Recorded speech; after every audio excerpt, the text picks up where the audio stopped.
Hello students, in the last lecture we have discussed about the acid base properties of acid bases and the reactions. Now this is the session 2 of that chapter that is known as acid base and salts. So what are the objective of this session? We are going to talk about the salt, its method of preparations, and we're going to talk about in detail how the procedure is going on. So let's start with this session. Now, what is salt actually? We have learned in the reaction of neutralization that whenever there is a combination of acid and base, there is a formation of the salt along with the water. So when H plus ions of an acid is replaced by a metal ion, a salt is produced. Example, H2SO4 when react with the NaOH, there is the formation of Na2SO4 along with the water molecule. So what happened in this case? It's nothing but the neutralization product. So neutralization reaction product. Here, sodium sulfate, that is Na2SO4, is a salt form. Salt are ionic compounds. When you talk about that, salts are ionic compounds. Note, ammonia, that is an unusual base. It does not contain a metal. It forms ammonium salt. See, NH3 when react with the HNO3. See, ammonia is act like a base. We have discovered in the last session. Then, whenever it react with the acid, it's going to form ammonium nitrate. But there is no formation of any other substance like whatever formed in the first. Here water is formed, but here whenever is a ammonia react directly with the acid, it's going to form ammonium salt. So here are the differences. Now what is salt? It is a neutralized product we have just studied. Okay, so let's study about method of making of soluble salts. So what is a soluble salt? Which is going to dissolve into water, that's called soluble salt. So there are 5 methods we are going to talk about. First method, acid plus metal. When you talk about acid is reacting with the metal, is form salt and the hydrogen will be liberated. We have seen in acidic properties. Then second, acid plus base, salt plus water. This is neutralization reaction. We also have seen this. Third, whenever there is a reaction with the acid with carbonate, salt, water, carbon dioxide will be formed. Fourth, acid and alkali, salt and water will be formed. And the last one, direct combination is there. So you can see a GI file running over there. The first is what? Acid plus metal. You can say first number is there. Second number we are going to heat. Third number we are going to use a funnel. And the fourth number you can say direct combination where they have used the petri dish. So this is just a superficial information. Now let's talk about in a detailed manner. So let's going to start. Let's begin with first method. So what are the first methods?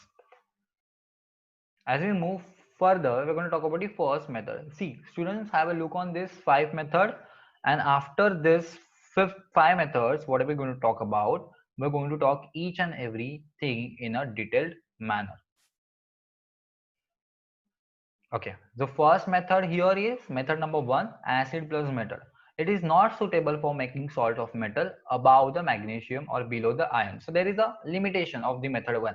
So we can use the zinc and iron. We can react zinc with the HCl. You can see here will form the ZnCl2 along with the hydrogen ion liberated. When we talk about the iron is reacting with the H2SO4 when there is form FeSO4 along with the hydrogen is liberation.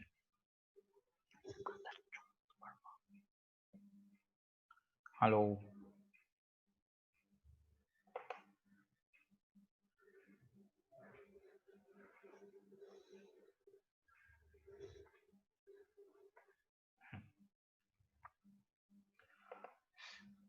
So now we are going to talk about the same method which we are talking about, that is the first method we are going to talk. So let's begin with that. Just give a moment.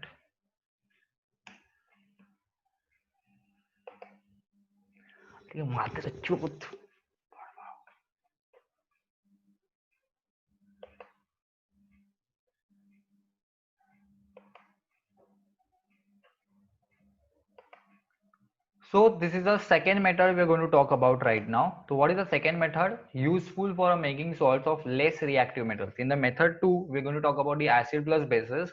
That is very useful for making salts of less reactive metals. We have seen method number 1, which is not suitable for the limitation is what? Magnesium till the iron we can form. Second method is also useful, but it have some limitation, that is less reactive metals can be used, that is lead and the copper. See, you can see here Copper oxide is reacting with the H2SO4 forming the CuSO4 along with the water. MgO, magnesium oxide, reacting with the HCl to form MgCl2 along with the water. Add excess base to the acid. So we have to add the excess base to the acid, then only we will form. So this is method number 1 and method number 2. Please go through this. It's very important, students. Method number 1 and method number 2. Let's move to the next one. That is method number 3. Method number 3 is what? Acid plus carbonate. Useful particularly for making salt of more reactive metals, example calcium and sodium. See, in the method number 1 and method number 2, there are some limitations. But when you move to the method number 3, we have some liberty. That is, we can talk about the reactive metal, example calcium and sodium. Whenever there is a calcium carbonates in reacting with the HCl, there is a formation of CaCl2 along with the water molecule, and the carbon dioxide is liberated. Na2CO3 along with H2SO4, there is a formation of salt Na2SO4, that is sodium sulfate, along with water, and the carbon dioxide is liberated. So this is method number 3. Method number 4 is that acid plus alkali. This is very useful for making the salts of reactive metals and ammonium salt. It is a different from the method number 1 and 2, as both the reactants are insoluble. See, you can see method number 1, method number 2, they are not that much suitable as compared to the method number 3. But in case of method number 3, there are some limitations which is overcome in method number 4. So this is a useful for making salts of reactive metals and ammonium salt. So this means neutralization must be achieved by adding exactly the right amount of acid to neutralize the alkali. So what the precaution we have to take? We have to add exactly whatever the amount of acid is there, we have to add the base over there. So that is why we have to understand. Mummy जरा गप्पा बसशील का? तू बस ना जरा 2 मिनिटं. काय बोलू? 15 मिनिटात होईल ना माझं? तुझा आवाज खूप येतोय. काय तरी कापतेस तू. जा तिकडे. अरे आवाज येतोय, ते रेकॉर्ड होतं सगळं. ते माहित, तुझा आवाज येतोय. तू गप. Okay, now let's come back to the point. Method number 4. The right amount of acid should be neutralized. We have to add. This can be worked by titration method. So we have seen into the picture, you can see here. In this picture, we have seen that we use the titration. That is third number we're going to talk about, right? So this is the method. Now, titration is very useful because right amount can be added. Otherwise, if you add the excess, there will be a problem. So in case of NaOH, when you add HCl, there is a formation of NaCl along with the water. NH4OH, that is ammonium hydroxide, react with the H2SO4, there is a formation of ammonium sulfate along with the water. So this is method number 4, we use titration. So let's compare method number 1, 2, 3, 4. Method number 1, we're going to talk about zinc and iron. Method number 2, we're going to talk about less reactive metals such as copper and magnesium. We have to add excess base to the acid. Method number 3 is particularly for the reactive metals such as the calcium and sodium. Method number 4 is for the preparation of what? See, we are adding acid and alkali, neutralization reaction being carrying out, and that neutralization reaction will give you the proper salt. But titration is very important in method number 4. Now these are the chemical methods that we have to understand. So let's compare. Method number 1 we have to talk about, method number 2, method number 3, and method number 4. When you talk about the method number 1, we have to use some indicators. See, these are the steps we're going to follow.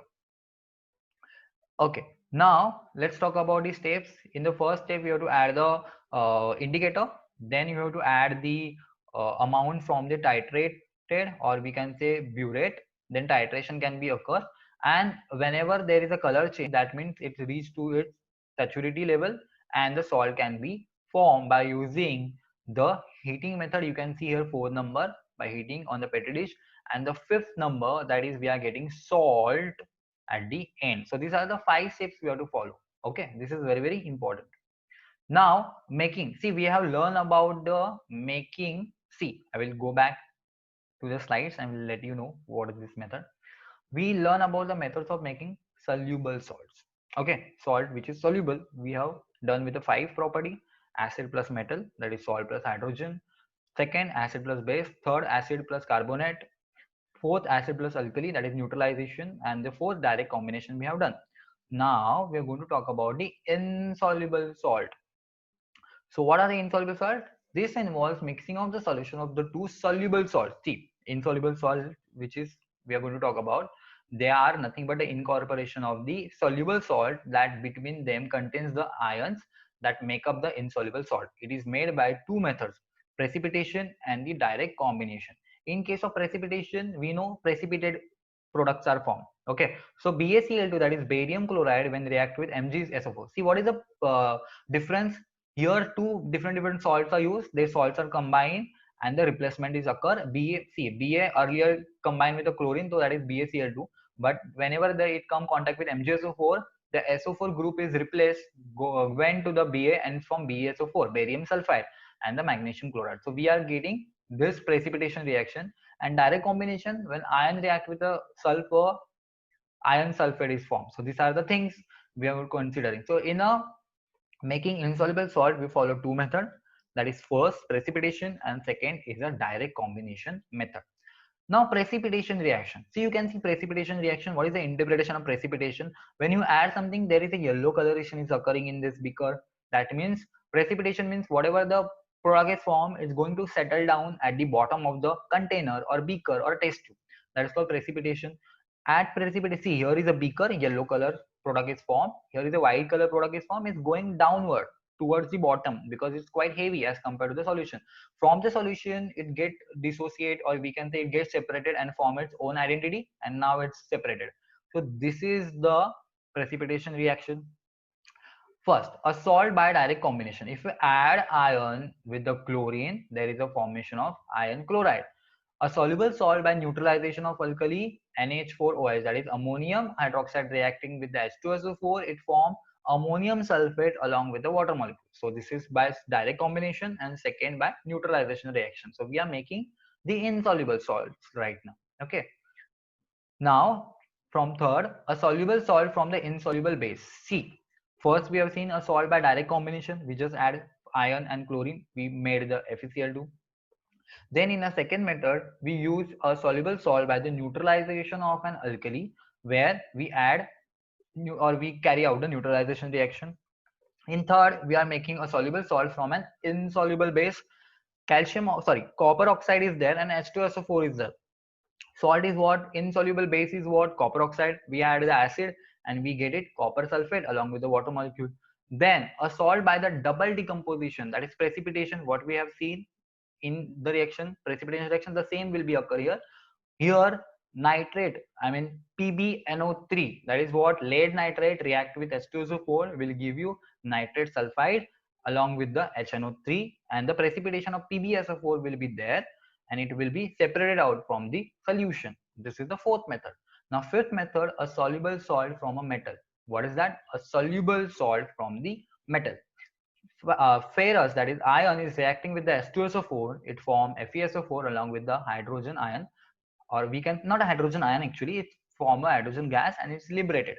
So this is we have done in this. So just student have a look on this. I'm giving you 2 seconds, so actually you can go through it because this is very important. First, second, third, fourth, and the fifth. Now moving to the next one, types of salt. Now we're going to talk about the types of salt, and we are about to reach the last part of this session. When you talk about the types of salt, normal salts. Okay, so what is a normal salt? Normal salts are a form when all the replaceable hydrogen ions in the acid have been completely replaced by the metallic ion. That is HCl plus NaOH. When they react, it form NaCl along with the H2O. H2SO4, ZNO, when they react in the second condition, see, H2SO4 is here, ZNO is here, it forms ZnSO4 and H2O. So what we are talking about, the normal salt of form when all the replaceable hydrogen ions in the acid have been completely replaced by the metallic ion. In case of ZNO or H2SO4, see, in case of H2SO4, H2 will be replaced by Zn, zinc, and it's formed the water molecule. So they got replaced. That is called normal salt. Normal salt are neutral to the litmus paper. In a litmus paper, we're not able to identify this normal salt because they are neutral. Then acidic salt are formed when the replaceable hydrogen ions in the acids are only partially replaced by the metal. Partially replaced, for example, extension of the dissociation is very less. That's why it's talking about in that term. Acid salts are produced only by the acid containing more than one replaceable hydrogen ion. Therefore, an acid with a two replaceable ions, example H2SO4, will form only one acid salt, while acid with the three replaceable hydrogen ions, Okay, so this is a comparison. See here, H2PO4 will form a two different acids because it has a liberty to donate two hydrogen or donate one hydrogen. In case of H2SO4, it can donate, yes, it can donate both the hydrogen form water molecules. See here, because for the water, how many hydrogens are required? Two. How many oxygen? One. So for that perfect molecule is there, water molecule is formed with this H2 and this OH. So this is H2O will be there. Getting my point here? So here, this is called acidic salt. Why acidic salt? Because acidic salt are formed in replaceable hydrogen. Now, don't get confused between normal salt and acidic. See, in case of normal, all the hydrogen get replaced. Even in acid, all the hydrogen get replaced. No, they're partially replaced. So that is why that's called acidic salt. So they have a acidic character. Here in a normal salt, they don't have any character because they are neutral. But in case of acid salt, they have acidic characteristics. Now, see, H3PO4, when NaOH react, they form a NH2PO4. See, they have a hydrogen in their structure, chemical formula. So they are able to donate the hydrogen. So that's why it's called acidic. In case of H3PO4, that is phosphoric acid react with this NHC in Na2HPO4, there is also one hydrogen is there. So this hydrogen gives the acidic properties to that salt. An acid salt will turn blue litmus red in the presence of excess metallic ions. An acid salt will be converted into the normal salt as it replaceable hydrogen ions become replaced. So this is how they work out. So H2SO4 plus KOH, when they react, K2SO4 along with the formation of water. Now basic salt. What are the basic salt? Basic salt contains a hydroxide ion, OH minus. They are formed when there is a insufficient supply of acid for the complete neutralization of the base. A basic salt will be turned red litmus blue and will react with excess acid to form a normal salt. So here what is going to happen? ZNO4 or ZOH twice, that is zinc oxide, reacting with HCl. What are going to happen? See here, ZOHCl, the salt is formed. See, water molecule is formed because this is a neutralization reaction, because there is a salt formation. But here, zinc along with the OH, only one hydrogen is got replaced, which formed the water molecule, and the chlorine, which is from HCl, is got broken down and get form a bond with the ZnOHCl. So it is a salt form, and this is called basic salt because it has OH minus ion, hydroxide ion. Same case with the second molecule. When you react with the excess HCl, it's going to form a ZnCl2 along with the H2. So this is the first step. This is the second step. Now, in case of this MgOH twice HNO3, when they react, they form MgOH NO3. See, OH, this is the first step mechanism, this is the second step mechanism. Why? Because you are adding only one molecule of HNO3. So it will form this intermediate. H2 will be, if you add one more molecule of HNO3, it will be formed MgNO3 twice and water molecules form. So how many water molecules are formed? One, two.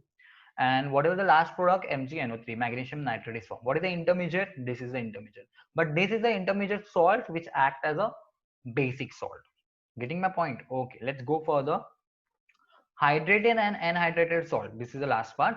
Hydrated salt, salt that contains water of a crystallization. Guys, tell me what is water of crystallization? Yes, water is in case of plaster of Paris, there is a water molecules are entrapped into the structure, chemical structure, that is called crystallization, water of crystallization. So hydrated salt that contains water of crystallization is called hydrated salt. Example, CuSO4 dot 5H2O. See, dot 5H2O, five water molecule are entrapped with CuSO4. That is called water of crystallization. Na2CO3 along with the 10 water of molecule, it's called water of crystallization. Then hydrated means what? Water is there. Anhydrous means what? There is no water. Salt without water of crystallization is called anhydrous. Example, CuSO4 and Na2CO3.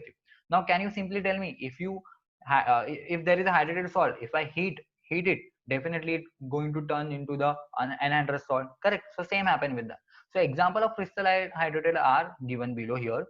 Cobalt chloral hexahydrated is there. Then iron sulfate heptahydrate is there. So student, please go through this example of crystal hydrate. Okay, I'm giving you 2 minutes. We can go through it, and you have to observe after dot how many water molecules are incorporated into that. Let's talk about the second last, that is sodium hydrogen sulfate monohydrated. Why monohydrated? Because only one hydrogen molecule is there. Decahydrated. Decahydrated means what? Yes, you have to, right. That is 10 water molecules are there. This is how you have to interpret this, and that is why you have to understand what is hydrated or anhydrous, hydrated or anhydrous salts. Now, because of the hydrated salt, because of the presence of water molecule, see, we have seen in the water molecule like hydrated salt, there are some points we have to understand. In case of cobalt, there are how many cobalt hexide? There are how many water molecules? How many water crystallization? 6. So because of the 6 water molecules, there is a coloration will be different. Okay. So when you talk about the 7 crystallization of water, there will be coloration will be different. So can we say hydrated and anhydrated salt imparts the color? That is more important. So hydrated crystals left to right, cobalt nitrate, calcium nitrate, nickel sulfate, magnesium sulfate, copper sulfate. See, if I'm moving from here to here, first it's cobalt nitrate, then calcium nitrate is there. See, color is changing. So can we say the number of amount of hydrated salt, or we can say incorporation of the crystalline water is there, it imparts the color to the salt. If the amorphous, mostly there is no water of crystallization. Now uses of the salts: ammonium chloride in use in a torch batteries, ammonium nitrate used in a fertilizers, calcium chloride used as a drying agent, iron sulfate used in iron tablets, magnesium sulfate used in medicines, potassium nitrate used in a gunpowder, silver bromide used in a photography, sodium chloride used in the making of NaOH, and sodium stearate that is used in the making soap. So these are the uses of this salt. Now self-ionization of water. Let's talk about the self-ionization of water here.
Now we're going to talk about the self-ionization of water. Pure water is often used as an example of a non-conducting liquid. In fact, water will be conduct electricity if there is a sufficient electrical energy present. The, the fact that pure water conducts electricity suggests that it contains the ions. The ions present are due to the water undergoing the self-ionization. See, we can say electricity shock is because of the water, because if the wire current carrying wires is inserted into the water, there is a chances of you get a fatal shock. Why? Because the self ionization of water is takes place. So H2O, two molecules of water will be dissociated into the hydronium ion, which acquires a positive charge, and OH minus, that is hydroxide ion, which acquires a negative charge. So there is a ion now. So the concentration of a H3O, that is hydronium ion, in a pure water at a 25 degrees Celsius is a 10 raised to minus 7 moles per dm cube. The concentration of the OH minus ion should also be 10 raised to minus 7 moles per dm cube. So there is a equal concentration of the hydronium ion, we consider as H plus, and OH minus ion is a whole the same thing, that is 10 raised to minus 7 moles per dm cube. Now let's talk about the pH scale. Now you know about there are 14 numbers on the pH scale. Towards the 1 2 3 4 5 6 7, this is the acidic area. From 8 to 14, this is the basic area, and 7 is considered as a neutral. So color change, you can see the dark red color which showing the concentration 1, violet coloration or fading of the violet color is showing the basis.